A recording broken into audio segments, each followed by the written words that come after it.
Bismillahirrahmanirrahim. Qala rabbi shrah li sadri wa yassir li amri wahlul 'uqdatam min lisani yafqahu qawli. Bunga cempaka harum mewangi, disunting darah nampak berseri. Ramah dan mesra, sopan berbudi, salam dihulur, sayang diberi. Hadirin warga Dewan yang mulia, apa tanda orang bertuah? Budinya halus, bahasanya indah. Apa tanda Melayu beradab? Berfikir dahulu sebelum bercakap. Petikan kata-kata almarhum Pak Tenas Effendi itu tadi gambarkan budi bahasa budaya kita. Inilah menjadi mauduk bicara saya pada hari ini. Assalamualaikum warahmatullahi wabarakatuh. Salam sejahtera, salam Malaysia baru. Hadirin sekalian, kata orang tak kenal maka tak cinta. Betul? Maka terlebih dahulu izinkan saya mendefinisi pidato saya pada hari ini. Hadirin sekalian, Shepard dalam bukunya Malay Courtesy menakrifkan budi bahasa sebagai tutur kata, kelakuan, tata tertib, akal kebijaksanaan dan perbuatan kebajikan yang semuanya ini terangkum dalam kata-kata akhlak mulia. Sementara itu, frasa budaya ditakrifkan oleh Newmark sebagai cara masyarakat dan apa-apa sahaja yang melibatkan manusia dan kehidupannya ini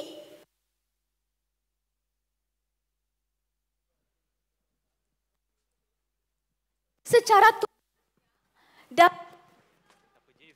bahawa budi bahasa budaya kita adalah tidak lain tidak bukan amalan nilai-nilai akhlak mulia yang dijadikan corak kehidupan masyarakat. Hadirin sekalian, 4 yang akar umbi budi bahasa. Kedua, senario amalan budi bahasa di Malaysia. Ketiga, langkah-langkah memantapkan amalan budi bahasa. Dan yang keempat, budi bahasa sebagai agenda utama negara. Terus ke dimensi yang pertama, akar umbi budi bahasa. Hadirin sekalian, sebagai pembuka tirai diskusi kita pada hari ini, ayuh kita telusuri siratan anyaman sejarah sebelum terhamparnya negara kita.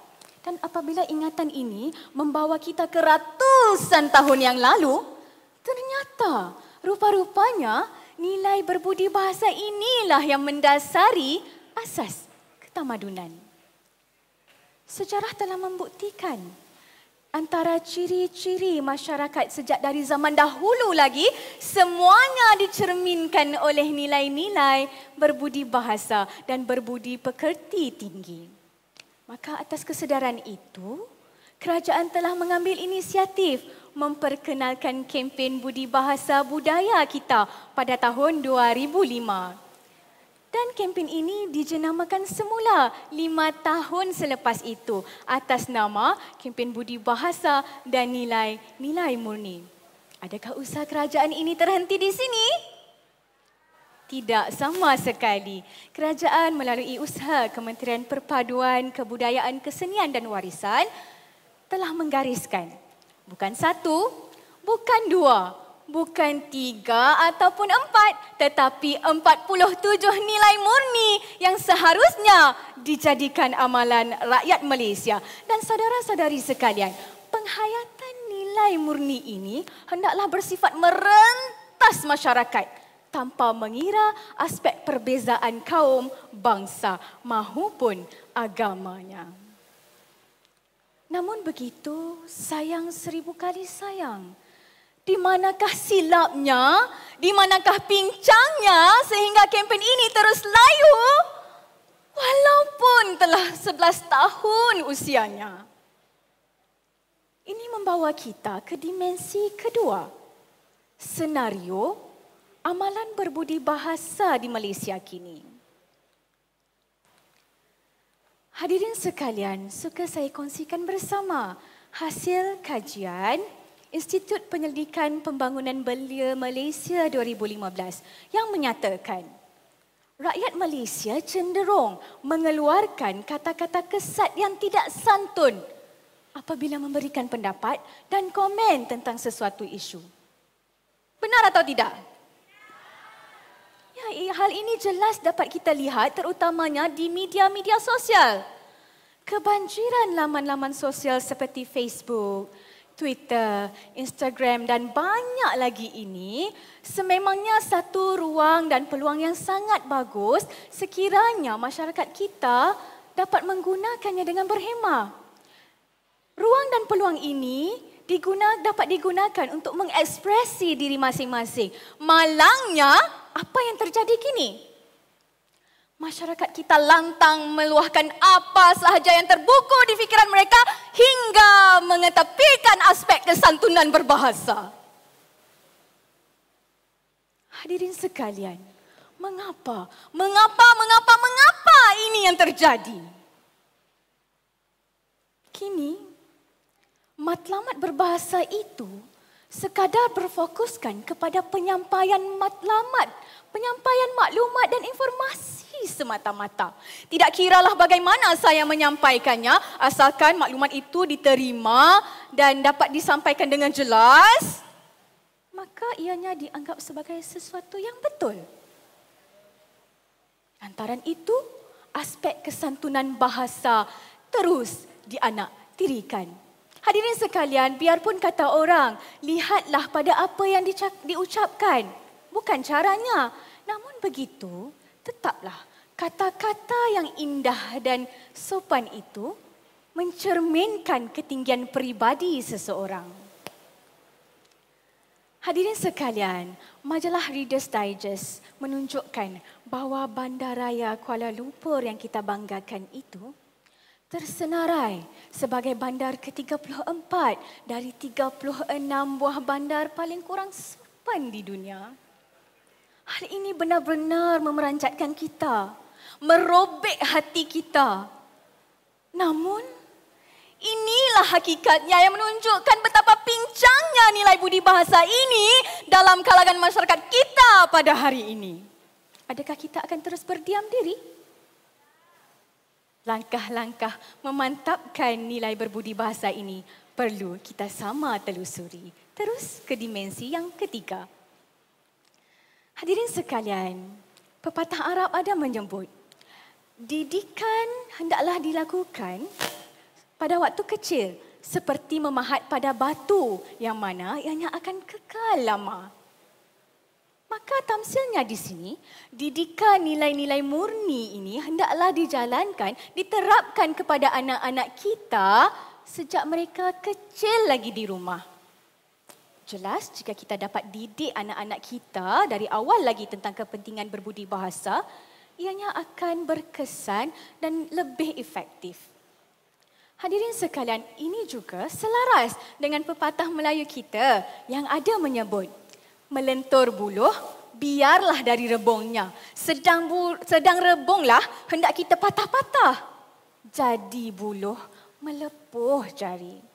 Justru didikan nilai murni ini, hendaklah kita jalankan, kita terapkan semasa anak-anak kecil lagi. Usah tunggu apabila mereka sudah meningkat dewasa, baru mahu kita ajarkan nilai itu, nilai ini, tidak akan berguna. Kerana ianya hanya akan memakan diri kita akhirnya. Saudara-saudari sekalian, selain institusi keluarga, institusi pendidikan juga turut memainkan peranan penting dalam membugarkan nilai-nilai murni ini dalam masyarakat kini. Terutamanya adik-adik di depan saya inilah.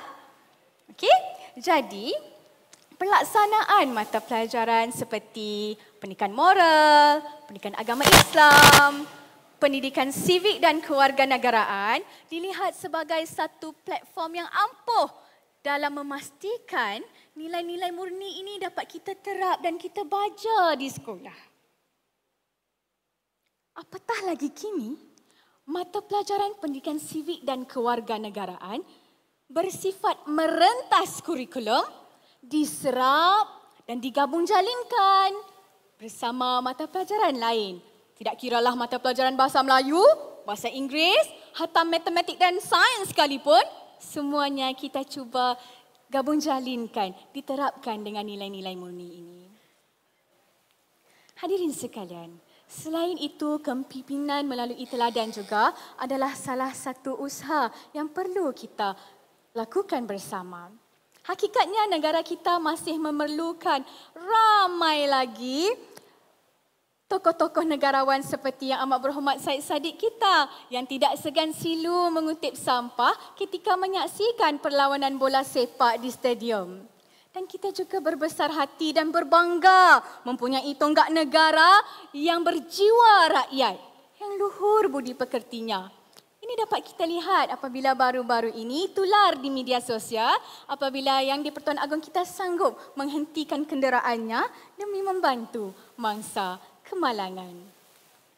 Hadirin sekalian, ini membawa kita kepada persoalan berikutnya. Mengapa budi bahasa ini perlu kita jadikan agenda utama negara? Hadirin sekalian,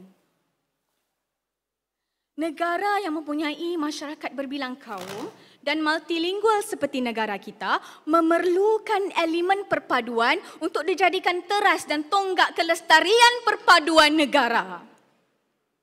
Ini kerana negara kita dalam proses melonjakkan nama negara sebagai negara berpendapatan tinggi dan kita dalam usaha merealisasikan dasar transformasi negara. Dan hal ini tidak akan dapat kita capai sekiranya kita ini sebagai rakyat tidak menghayati peri pentingnya budi bahasa ini sebagai tonggak perpaduan. Maka dengan itu, salah satu usaha kerajaan adalah dengan melancarkan Pelan Induk Pembangunan Pendidikan Malaysia 2013-2025 yang mana melalui pelan ini 11 anjakan telah diperkenalkan dan salah satunya adalah untuk melahirkan warga yang menghayati nilai. Hadirin sekalian, buat akhirnya mari kita sama-sama berintrospeksi. Dulu kita siapa? Sekarang bagaimana? Esok ke mana? Dulu kita siapa? Sekarang bagaimana? Esok ke mana?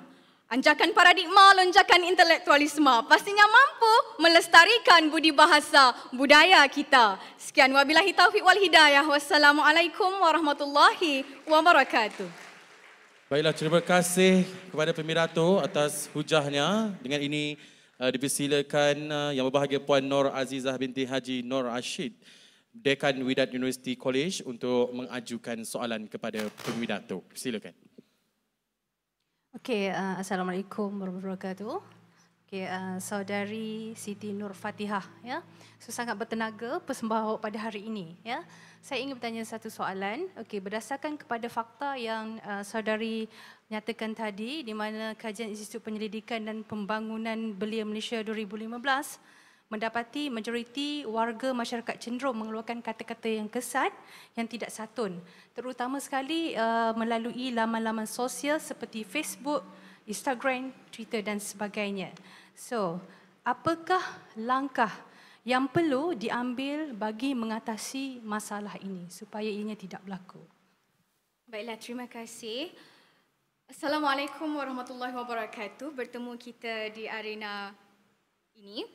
Baiklah, antara langkah-langkah yang kita ambil untuk membendung permasalahan ini daripada berlaku adalah saya suka bawakan supaya kita kembali kepada dimensi ketiga, langkah-langkah memantapkan amalan berbudi bahasa ini. Semuanya kita sudah ada, kita ada Suruhanjaya maklumat untuk mengekang perkara-perkara ini daripada tular, dan kita juga dalam proses merencana undang-undang untuk menyekat perkara-perkara ini dari berlaku. Namun begitu, berbalik kepada asal kita, semuanya bergantung pada diri masing-masing. Tidak kiralah kalau kita jalankan undang-undang yang jika kita tularkan ataupun kita mengeluarkan kata-kata kesat di internet, kamu perlu masuk penjara. Walaupun perkara ini berlaku, tetapi andainya nilai dan etika kesantunan berbahasa ini tidak dipupuk sejak dari awal, maka ini tidak akan berguna. Di mana-mana saja mereka akan terus melakukannya tanpa mengambil kira perkara-perkara ini. Itu saja, terima kasih. Baiklah.